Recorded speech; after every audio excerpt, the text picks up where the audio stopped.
మరో breaking news చూస్తున్నాం. మాజీ ఎమ్మెల్యే షకీల్ కుమారుడిపై లుక్అవుట్ నోటీసులు జారీ అయ్యాయి. పంజగుట్ట పోలీసులు నోటీసులు జారీ చేశారు. పంజగుట్టలో ర్యాష్ డ్రైవింగ్ చేసిన సోహెల్ ముంబైకి పారిపోయాడు. అక్కడి నుంచి దుబాయ్కి వెళ్లినట్లు పోలీసులు గుర్తించారు. సోహెల్ను రప్పించేందుకు పోలీసులు ప్రయత్నిస్తున్నారు.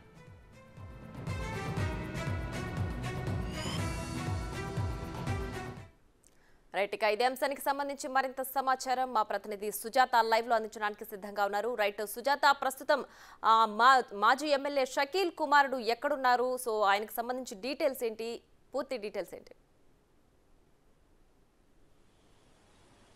బోధన్ బీఆర్ఎస్ మాజీ ఎమ్మెల్యే షకీల్ కొడుకు అయితే మాత్రం సోహెల్ 23వ తారీఖు తెల్లవారుజామున 2:30 గంటల ప్రాంతంలో ప్రజాభవన్ వద్ద ఏర్పాటు చేసినటువంటి బారికేడ్స్ ఏవైతే ఉన్నాయో, అంటే అక్కడ నైట్ ఓవర్ స్పీడ్ వస్తున్న వెహికల్స్ ని కంట్రోల్ చేయడానికి అయితే పోలీసులు అక్కడ బారికేడ్స్ ని ఏర్పాటు చేశారు. ఏర్పాటు చేసినటువంటి బారికేడ్స్ ని సోహెల్ అతి వేగంగా కారుతో వచ్చి అక్కడ గుద్దడంతో అయితే మాత్రం ప్రమాదం చోటు చేసుకుంది. ఈ నేపథ్యంలోనే పంజాగుట్టకి సంబంధించినటువంటి పోలీసులు అక్కడికి చేరుకొని నైట్ డ్యూటీలో ఉన్నటువంటి వాళ్ళు వెంటనే సోహెల్తో పాటు ఉన్నటువంటి ఇద్దరు యువతులని, దాంతో పాటు తన సోహెల్ ఫ్రెండ్ అయినటువంటి ఒక యువకుడిని అయితే మాత్రం అదుపులోకి తీసుకుని పంజాగుట్ట పోలీస్ స్టేషన్ కి తీసుకువెళ్లారు. అక్కడికి వెళ్లంగానే సీన్ మొత్తం రివర్స్ అయిందనే చెప్పుకోవాలి. ఎందుకంటే మాజీ బీఆర్ఎస్ ఎమ్మెల్యే కొడుకు సోహెల్ ని గతంలో కూడా జూబ్లీ హిల్స్ కి సంబంధించినటువంటి అక్కడ రోడ్డు ప్రమాదంలో బెగ్గర్స్ ఎవరైతే ఉంటారో ఒక చిన్న బాలుడు టైర్ కార్తో అయితే మాత్రం సోహెల్ గుద్దడము, అక్కడే మరణించాడు ఆ బాలుడు.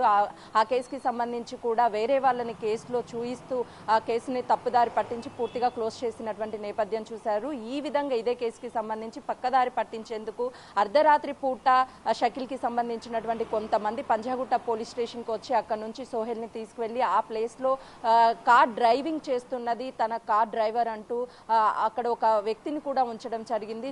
తర్వాత పోలీసులు ఎఫ్ఐఆర్ కాపీలో కూడా సోహెల్ పేరును పెట్టకుండా అక్కడ వేరొక డ్రైవింగ్ చేస్తున్నట్లుగా కూడా అబ్దుల్ అనే వ్యక్తి డ్రైవింగ్ చేస్తున్నట్లుగా కూడా పేరు మెన్షన్ చేయడంతో పాటు ఈ కేసుకి సంబంధించి అనేక అనుమానాలు మొదట వ్యక్తం చేసినప్పటికీ తరువాత అయితే మాత్రము ఈ కేసుకి సంబంధించి కీలకంగా అటు ఏసీపీ కావచ్చు, డీసీపీ కావచ్చు, వీళ్ళందరూ రంగంలోకి దిగి కేసును పూర్తిగా ఇన్వెస్టిగేషన్ చేస్తున్న నేపథ్యంలోనే పోలీస్ స్టేషన్ లో ఉన్నటువంటి సీసీ కెమెరాలు ఫుటేజ్ ఏదైతే ఉంటుందో ఆ ఫుటేజ్ ఆధారంగా అయితే మాత్రము అక్కడికి నైట్ షకీల్ కి సంబంధించినటువంటి కొంతమంది వ్యక్తులు వచ్చి సోహెల్ ని తీసుకువెళ్లినట్లు గమనించినటువంటి డీసీపీ కూడా మీడియా ముఖంగా కూడా కీలక వ్యాఖ్యలు చేశారు. ఈ కేసులో ఉన్నటువంటి వాళ్ళు ఎంత పెద్ద వ్యక్తులైనా సరే వాళ్ళని కఠినంగా శిక్షిస్తామని చెప్పారు. అయితే ఈ పంజాగుట్ట సీఐగా పనిచేస్తున్నటువంటి దుర్గారావు ఈ కేసు పట్ల నిర్లక్ష్యం వహించారని చెప్పేసి ఇప్పటికే తనని సస్పెండ్ చేయడం జరిగింది.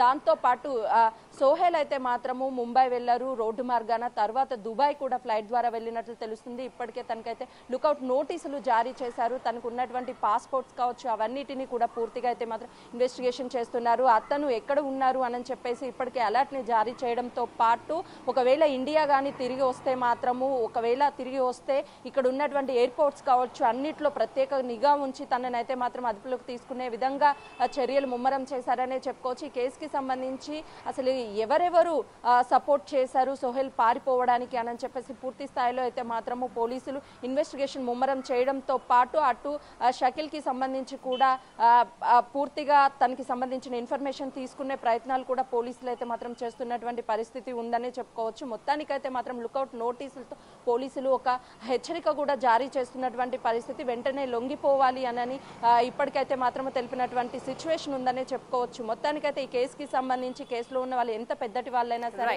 వాళ్ళని శిక్షించి తీరుతామని చెప్పేసి వెస్ట్ జోన్ డీసీపీ కూడా నిన్న మీడియా ముఖ్యంగా వెల్లడించినటువంటి పరిస్థితి ఉంది. Right Sujatha, thanks for the updates.